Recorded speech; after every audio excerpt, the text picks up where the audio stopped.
G'day everyone, Luke and Jason showing you a demo of how to use the iPad and iPhone app iTrackMotion to measure the value of gravity. So here's the app here. Oops, let's go back to the start. New file, take new video. Now Jason's going to come and drop a ball for me. Now on the ground we have a tape measure which we're going to use for the scale bar later. It's in line with where it's going to drop the ball. Okay, recording the drop.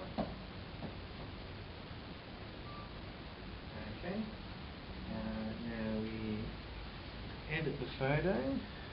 So edit the video to start taking from the moment he drops the ball, which is here,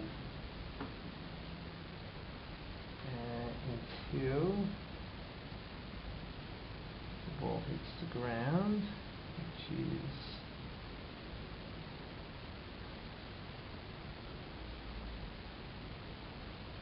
we can have a few bounces. Yeah, that's fine. Use. Let's play the video, see what we've got. Yeah, it looks okay. Now move the slider back to the start and start plotting points. Now I've got the calibration set on top left rather than center. If you have it set on center, I'll just demonstrate,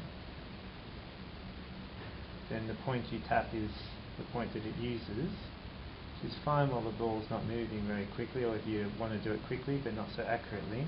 If you want a more accurate result, you can click top left and you can drag every single point more accurately. Now with every tap, the video progresses one frame. There we go, but action now. Now the ball's a bit blurred, I'm not sure if you can see on the video because of how fast it's moving. Just pick the center point of the smudge that it makes, or the head of the smudge it makes, either one's fine. Just do the same every time though. Is that in frame properly? Oops, missed one. You can go back if you missed something. That's right.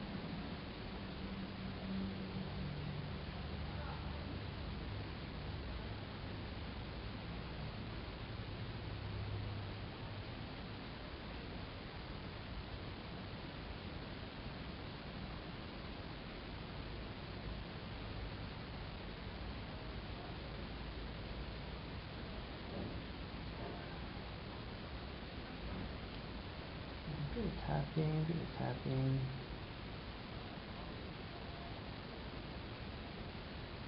So I've captured two bounces. You don't have to you don't have to go through the whole movie. You can stop halfway through and it will only analyse the data that you actually tapped out. If you go back and push play, you can see the points that were tapped out as you're watching the video. And now we're going to calibrate the results. Then we'll set the point of origin, which is right in the middle where the ball hit the ground, and we'll set the scale. It's best if you use the center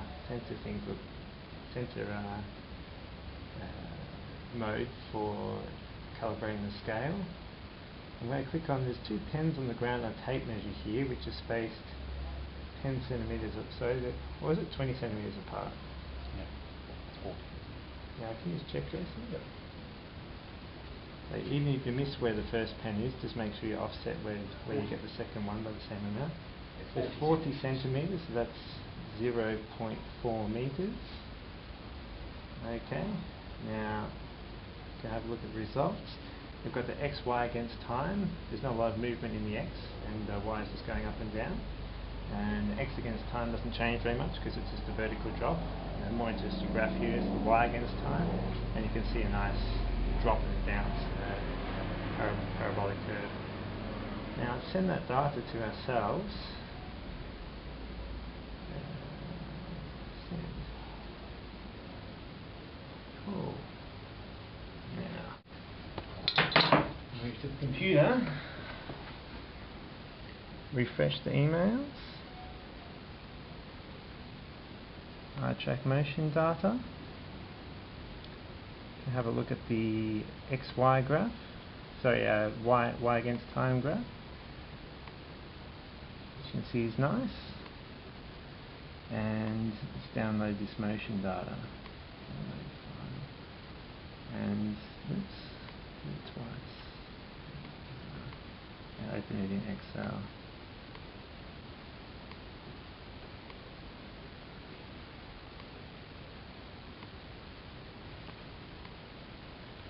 Got time, x and y. Now we're not interested about x, I'll just delete it to make it a bit clearer.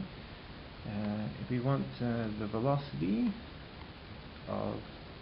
in the y direction, we need the change in y divided by the change in time. Oops.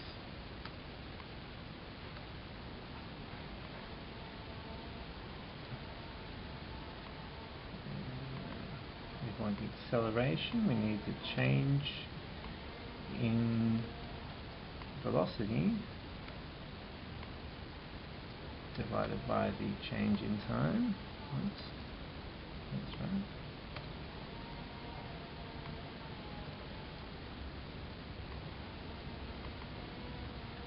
Now we can plot some graphs here.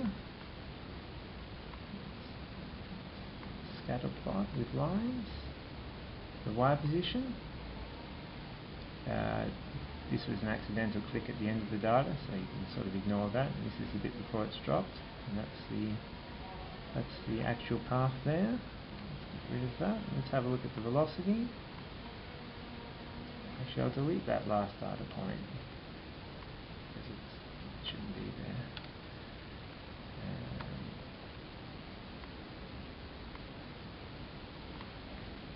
Insert scatter with the lines. So that's our graph of velocity. Now to measure acceleration, we need to pick a part of the velocity curve that doesn't have the bounce and is after the drop. The easiest way to find this is we just get rid of this graph, and we're going to plot time, the y and the velocity. So insert scatter with lines. You can see here this is when the ball was dropped, and this is when it hit the ground. So this is what, point 7, and this is approximately 1.1. So we will find the corresponding rows here. So 0.7, and the time is 23, and 1.1 is 36. So we want to find the gravity will equal the average of E24 to E, what did I say, 36? Is 8.66, which is a reasonable approximation of gravity. Alright, that's it guys.